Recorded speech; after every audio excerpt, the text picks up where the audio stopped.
Welcome friends to the second lecture on second module titled course on risk and reliability of offshore structures. So, in module 2 of the course on risk and reliability,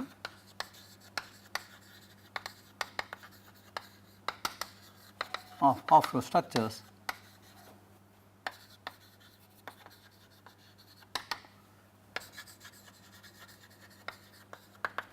in module 2 we are focusing on reliability theory and structural reliability.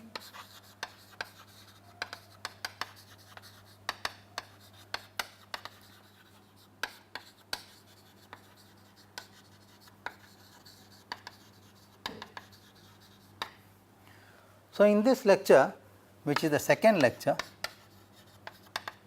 in module 2, we will talk about components of reliability analysis. What are the various components which take part in the reliability analysis? We already said in the last lecture that mechanical behavior of structures cannot be generally studied using statistics of failure. So, mechanical behavior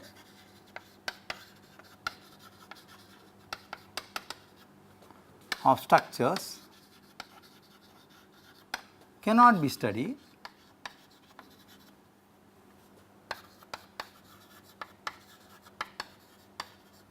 using statistics of failure. Even if you have a data, let us say about 10-15 structures of offshore structures where you have got a data, how they have failed, what are the material degradation happened, what are the cases where the overloading occurred, where are the cases reported for accidents and shocks, etc. Even if you have a good statistics of data which resulted in failure of those structures, based on that statistics you cannot infer mechanical behavior of the present set of structures. That is not a fair idea. Therefore, we already said that failure is a simple combination of complex components.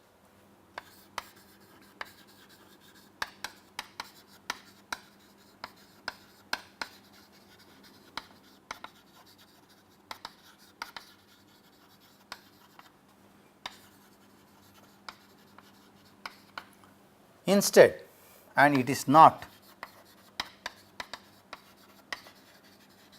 a complex combination of simple components.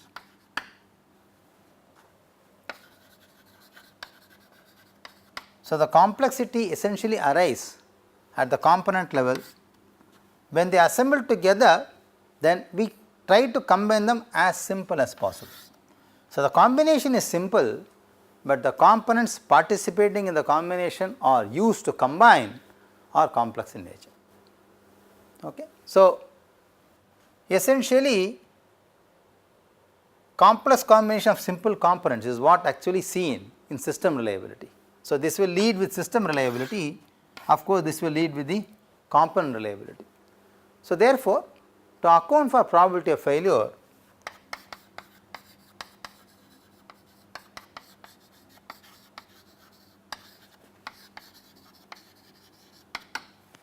which may happen, or to account for probability of failure modes, let us say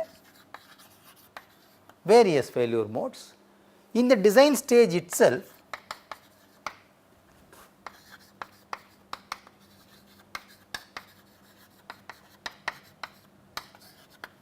it is important that the elementary variables and the relationships, components and system are required to be examined in detail.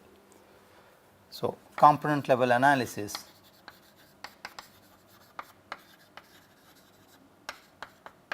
is essential, because this will give hint about their combination, their complexity and various elementary variables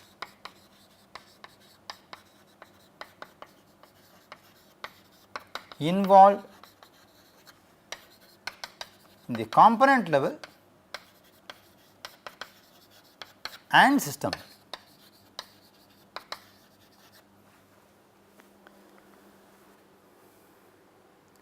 Therefore, such preliminary analysis becomes very important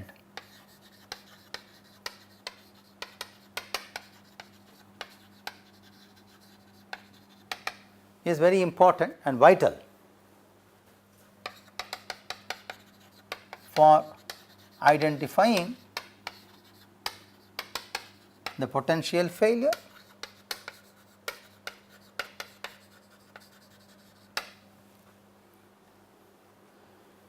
So, what does it mean? This implies that if component level analysis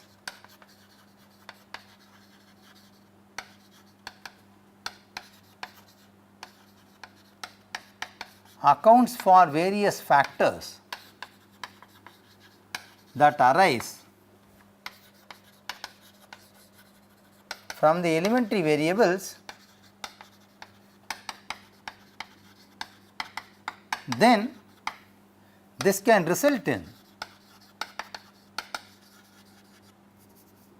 reduction of risk. You can rather minimize risk. If you are able to do this, then one can proceed with the design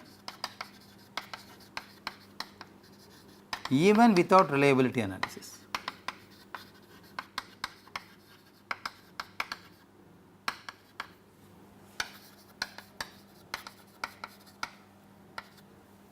So, if you are able to do a preliminary level analysis very effectively, which takes care of various factors that arise from the elementary variables,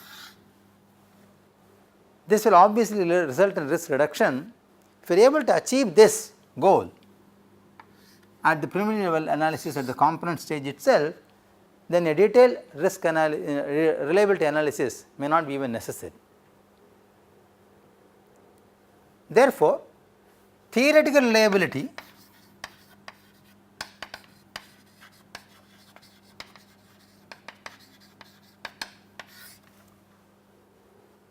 is calculated or is performed based on the ideal representation of data.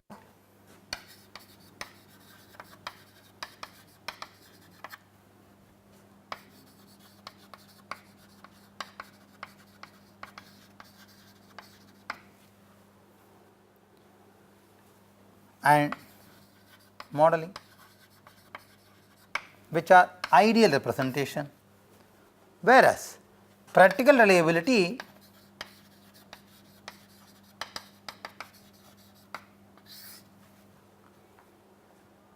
will be used to address the quality control issues.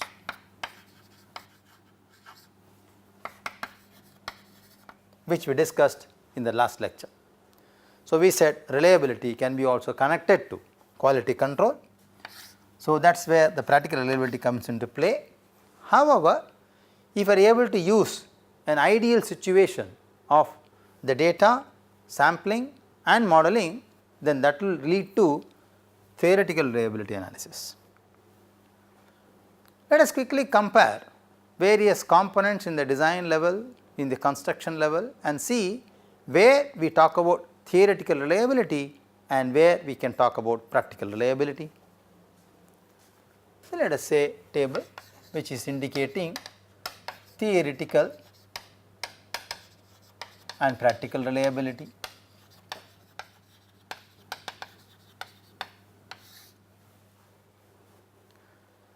In the design stage,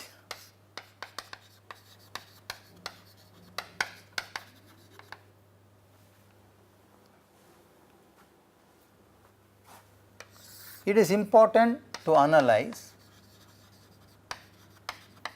all possible failure modes,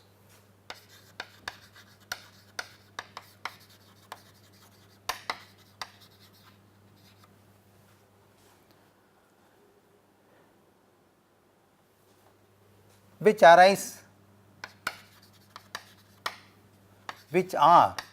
the elementary variables,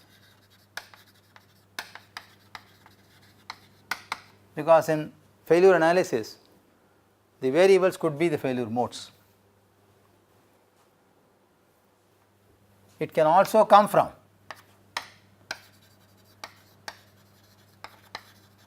component level analysis, because you know elementary variables which lead to the failure mode are essentially at the component level. Can also lead to system level analysis,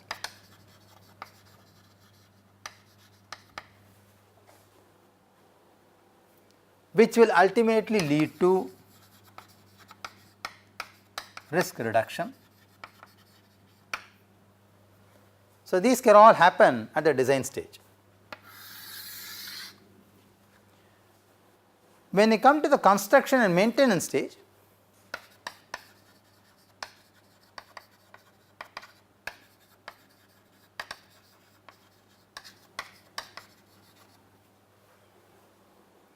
then we are more worried about the quality assurance.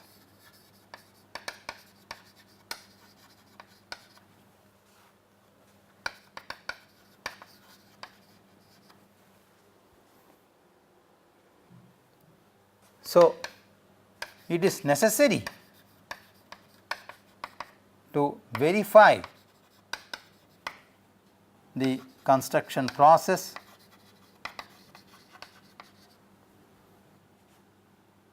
for its clearance with that of the design proposed. So, whatever design has been proposed, exactly that should be constructed. Okay. So, whatever assumptions we have made in the design, they have got to be ideally followed, all those things have to happen.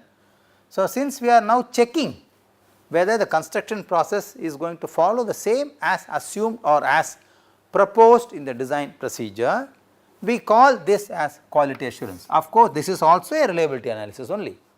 Okay. We are anyway in both the cases, be it design stage or be it in construction and maintenance stage, we are only aiming at risk reduction or avoiding the probability of failure. Therefore, practical reliability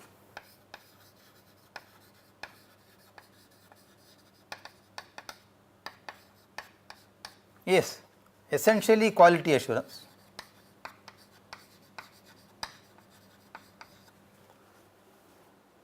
And quality control.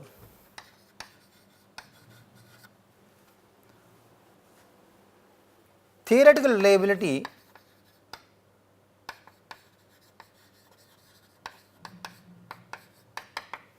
essentially is conditioned by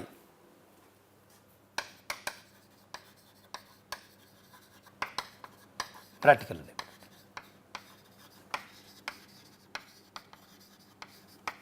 So, theoretical reliability is conditioned, verified, updated by practical reliability.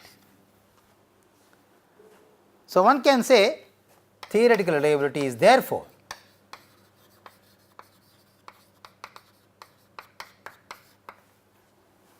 index or a measure.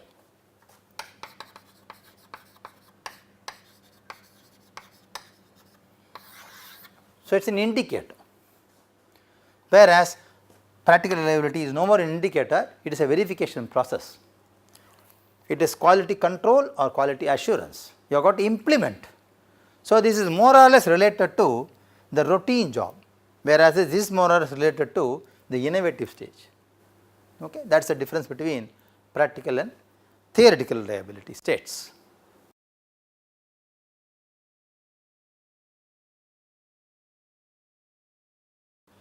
Now, reliability methods, which are we are going to discuss in detail.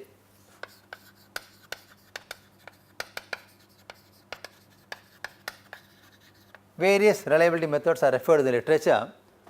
They actually separate the situation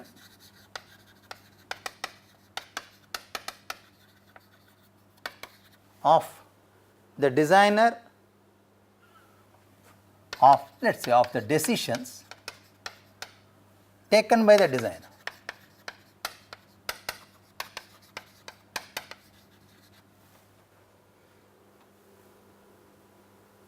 So, now the decisions taken by the designer may lead to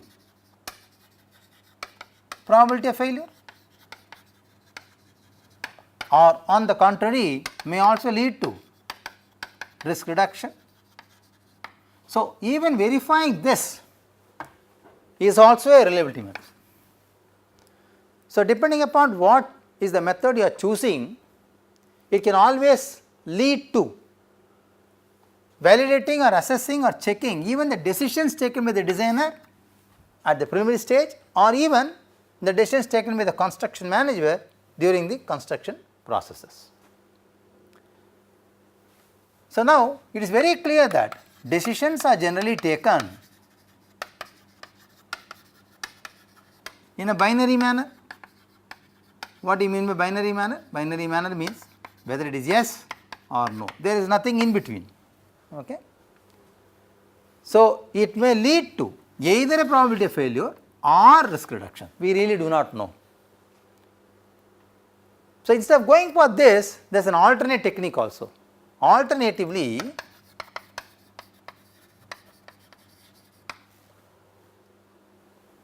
the reliability methods can be also associated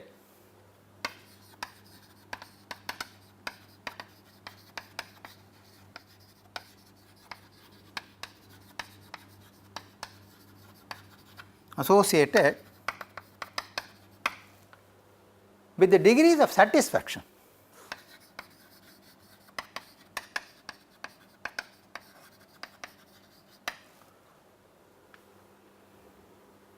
From the level of failure situation to safe operating condition.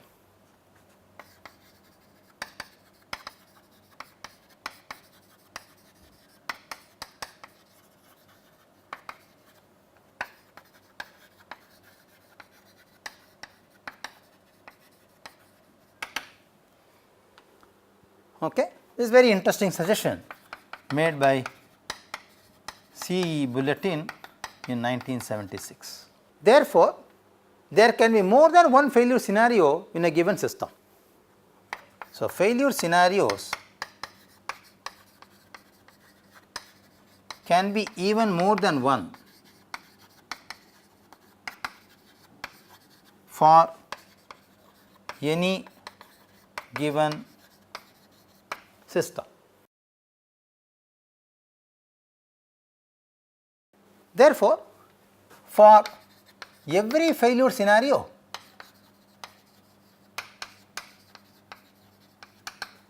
there should be a corresponding performance function. What do you mean by performance function? It is that function which checks or assesses whether the performance is satisfactory, on demand or not, because we know if you look at the definition of failure back again, we already said failure is defined as the non-functional criteria of a given system when required to function on demand for a specific period of time under specific conditions. It is not a structural failure or catastrophic failure or disaster, etc. It is only non-fulfillment of the commitment of the system to deliver or perform a function. So, performance function for each failure should be identified. So, it is very interesting that the failure analysis, which is of course indirectly the reliability analysis, because 1 minus probability of failure is what we call as reliability, because reliability is converse of failure. So, failure analysis demand identification of performance function for each scenario. So, probably that could be the first step in reliability analysis. So, the moment I talk about performance function, then I must discuss two domains or describe two domains. So, this requires description of two domains What are these domains? One is what is called safe domain, other is what is called failure domain. If the performance function falls in the failure domain, then one can say it is going to fail, or on the other hand it is going to be safe. So, safe domain is the domain where the performance function takes positive values mathematically. Failure domain is a domain in which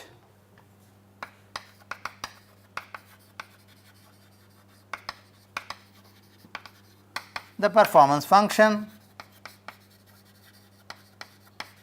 takes negative values.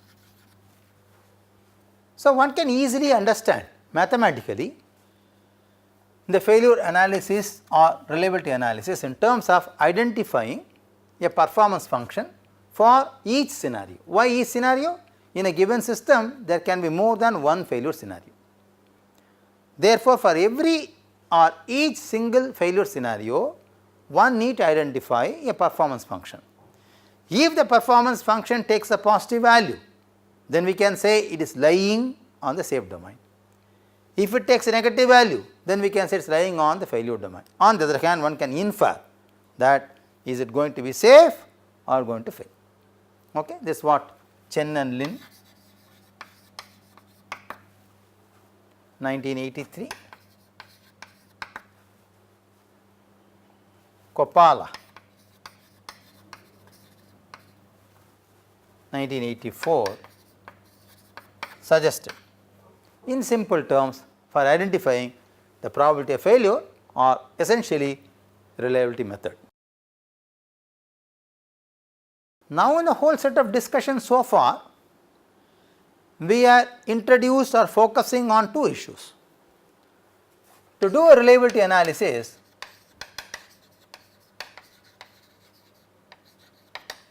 we said we need to first identify the performance function,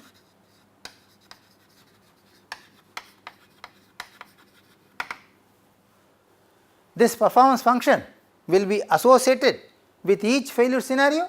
Therefore, we should also need to identify various failure scenarios associated with the system. So, this is an additional requirement now, which so far we did not bother about.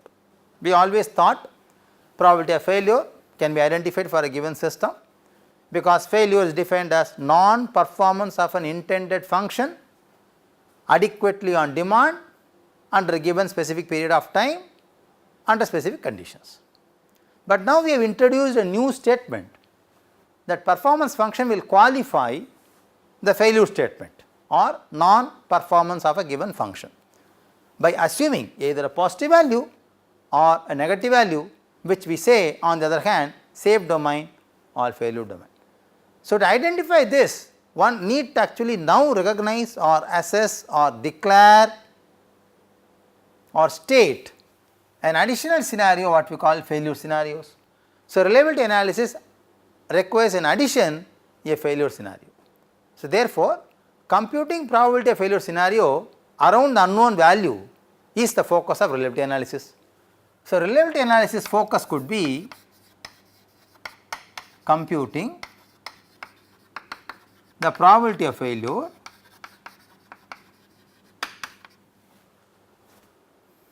of probability of failure scenario around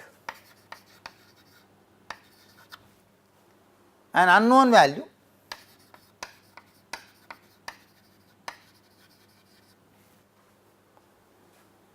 mathematically.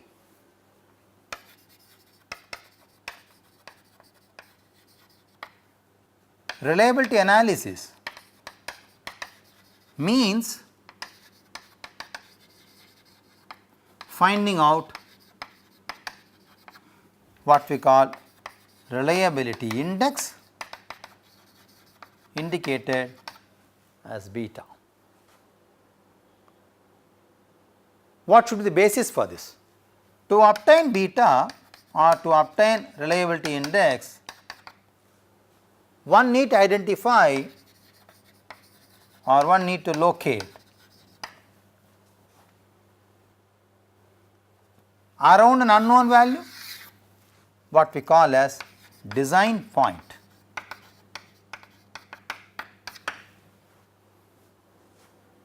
In the failure domain, or let us say on the failure domain.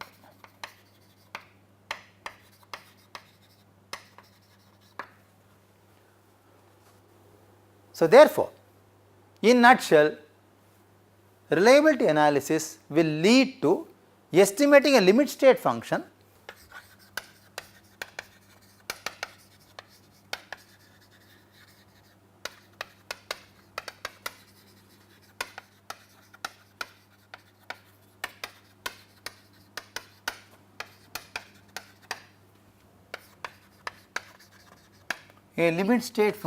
which is a zero performance function.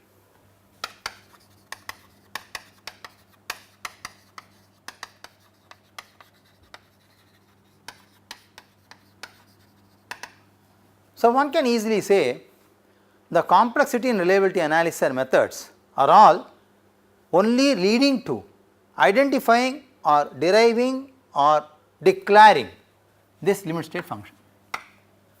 So, if the variables which are participating in the failure domain, which are nothing but the failure scenarios, if they are bivariant, if they are univariant, then depending upon the presence of these or the cross correlation or the dependence of these variables to each other will make the limit state function complex.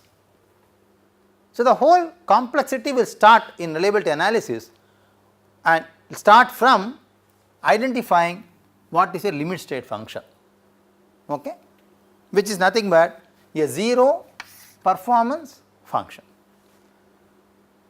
So, let us now come to components of reliability analysis. What are the different components which will play a role in reliability analysis?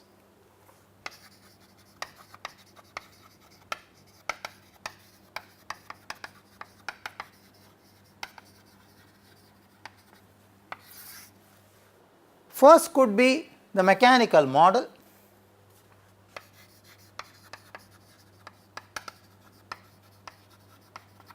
which will indicate the resistance offered by the material, by the system, etc., which we say internal strength.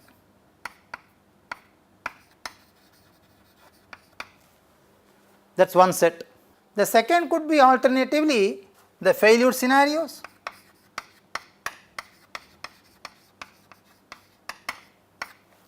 to identify the failure scenarios, one can obviously say, is it going to be limit state of serviceability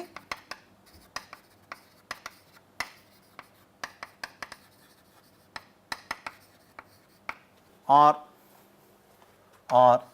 ultimate limit state? I mean, what limit state we are looking at? So, there can be failure scenarios. There are various limit states available. You can refer to my book.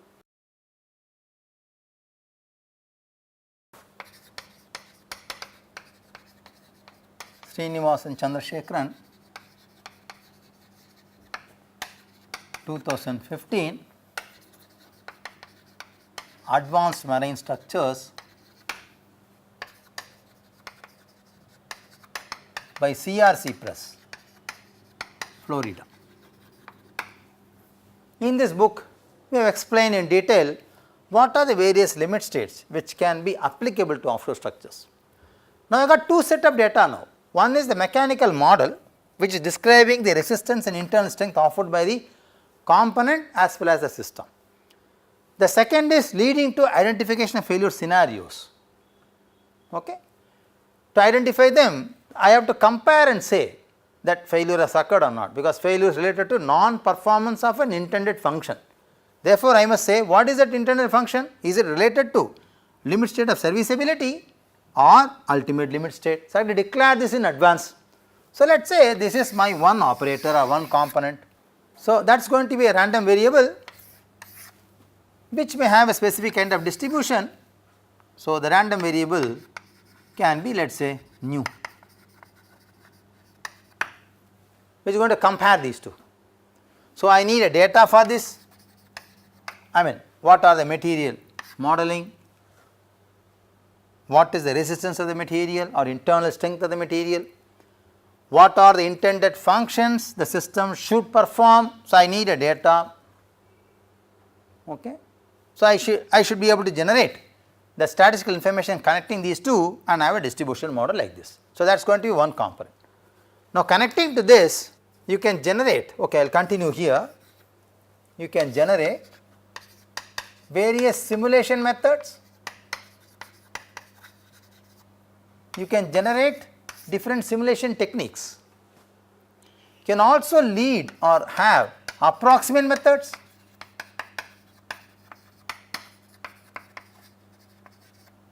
to identify various failure scenarios, and then you can say safety or you can check whether the scenario is safe or not. Now, these will lead to identifying the most probable failure point, which we call as design point.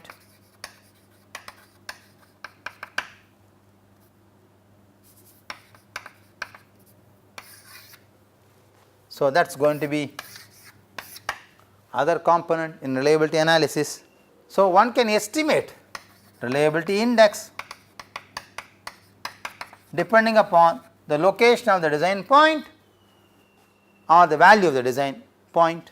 If you know the value of the design point location or the coordinates of design point in a given distribution system, based on that one can always estimate the reliability index, then one can always say or estimate safety coefficients. I mean it is safe by what level, one can estimate safety coefficients. So, all these put together can be another component in reliability analysis. The first component is of course the material or the strength from the model and the level of performance desired by the user. So, you can either do simulation methods or approximate methods to get this, connect this to identify the most probable failure point, what we call as a design point. Once the design point is located, one can easily compute the reliability index. From the reliability index one can always lead towards what we call safety coefficients. Therefore, in the whole scenario one can see reliability analysis is focused towards calculating the probability of failure,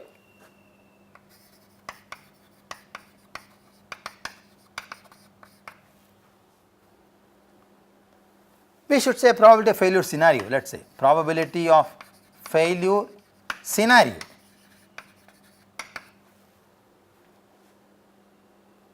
Around an unknown value,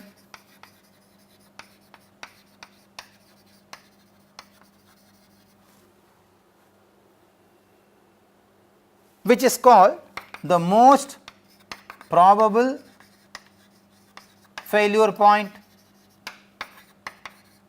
In literature this is referred as design point. So, friends, very interesting definition, define a design point. Design point is the most probable failure point around which the reliability analysis generally is focused. Okay. So, therefore, reliability analysis binds two independent functions.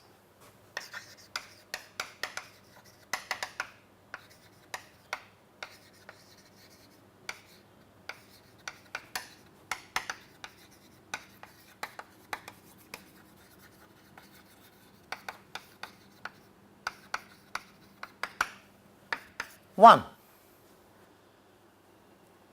which is the internal strength offered by the material,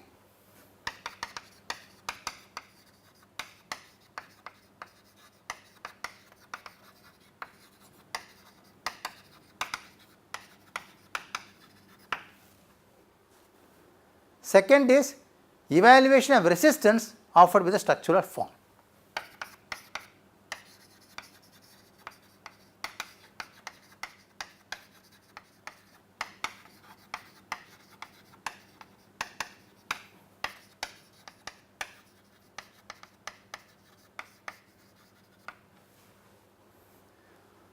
For example, let us say in offshore structures,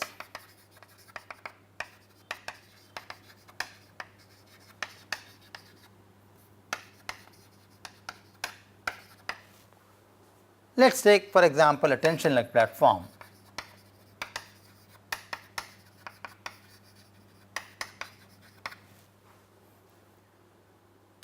The structural form actually controls the design. We already discussed this in first module.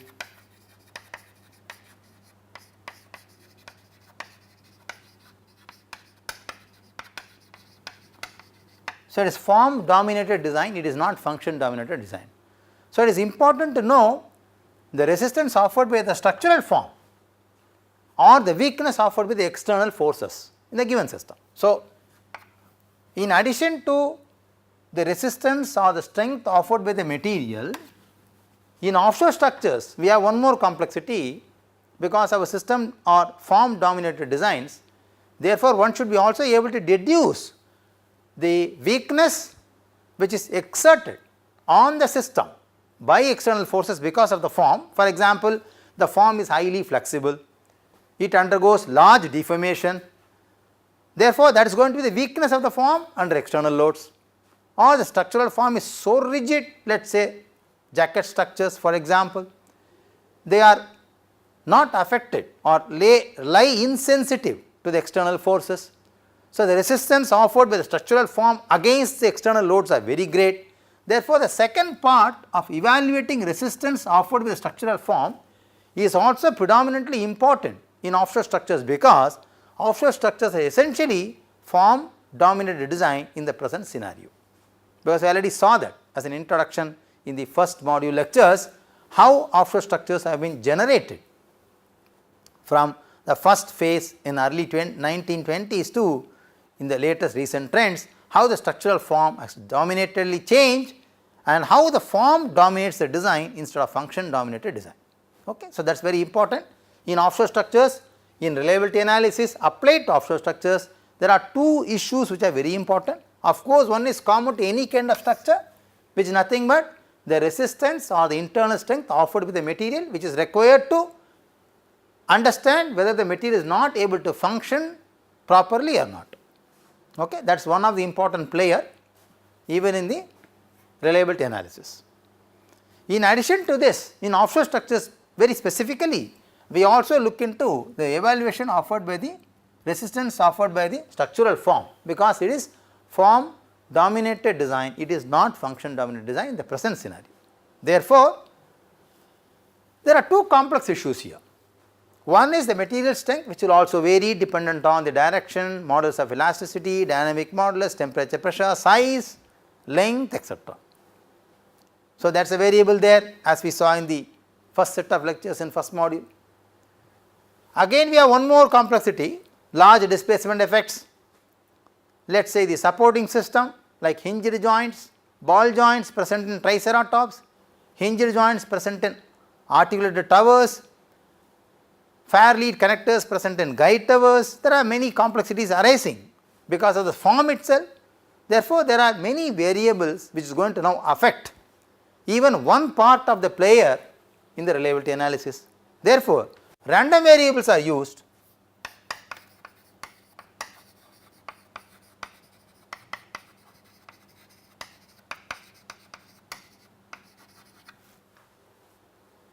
to model the uncertainty. Okay.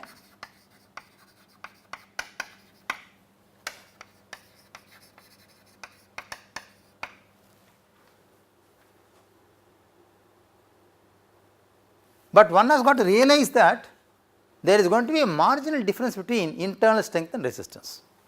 There is going to be only a marginal difference between internal strength offered by the material and the resistance offered by the structural form. So, that difference is going to be marginal, but however, we must realize that there will be a difference. Okay? That needs to be looked into. So, in statistical sense,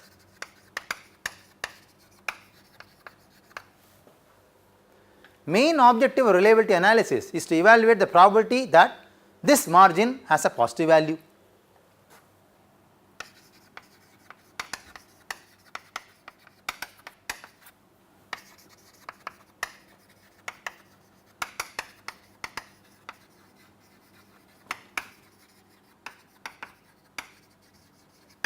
Because if it has a positive value, then it is safe, it is going to lie in the safe domain, otherwise going to lie in the failure domain. So, based on the data pertaining to external forces, structural form and the resistance offered by the form are expressed in appropriate reliability models.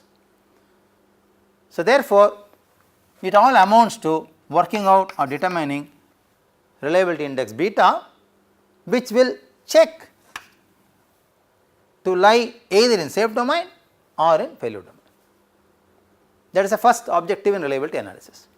In addition to this, we should also have to locate the most probable failure point, because then only beta can be computed. It means beta estimate and location of most probable failure point, what we call design point, are interrelated.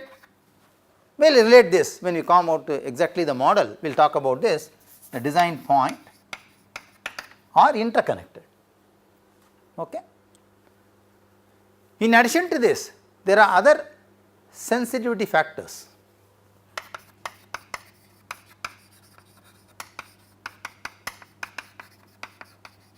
which are responsible for anticipated failure.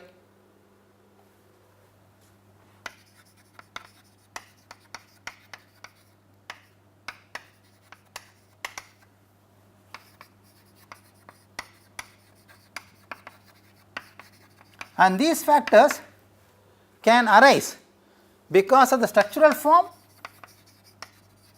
or let us say geometry, because of the support conditions, because of the type of construction or method of construction, etc. There are many. Okay. So, therefore, one will not be able to evaluate absolute safety factor. So, one looks for partial safety coefficient. Okay. So, from this one can easily find out the safety coefficient, but we associate a term partial to this because other than these two, there are many other factors which will also lead to the failure. Okay. So, friends, in this lecture we are able to identify the components present in reliability analysis. We have also understood what would be the main objective of reliability analysis in qualitative terms, in statistical terms, and therefore, we also said ultimately identifying reliability index, which is going to tell me whether the resistance is more than the applied load or not. So, whether the system is going to fail or going to pass the intended function, but still we associate a term partial to that safety coefficient because there may be other factors which will also contribute to the failure, which may not be included or inclusive in the mathematical model, which consists of the resistance and the internal strength. Thank you very much.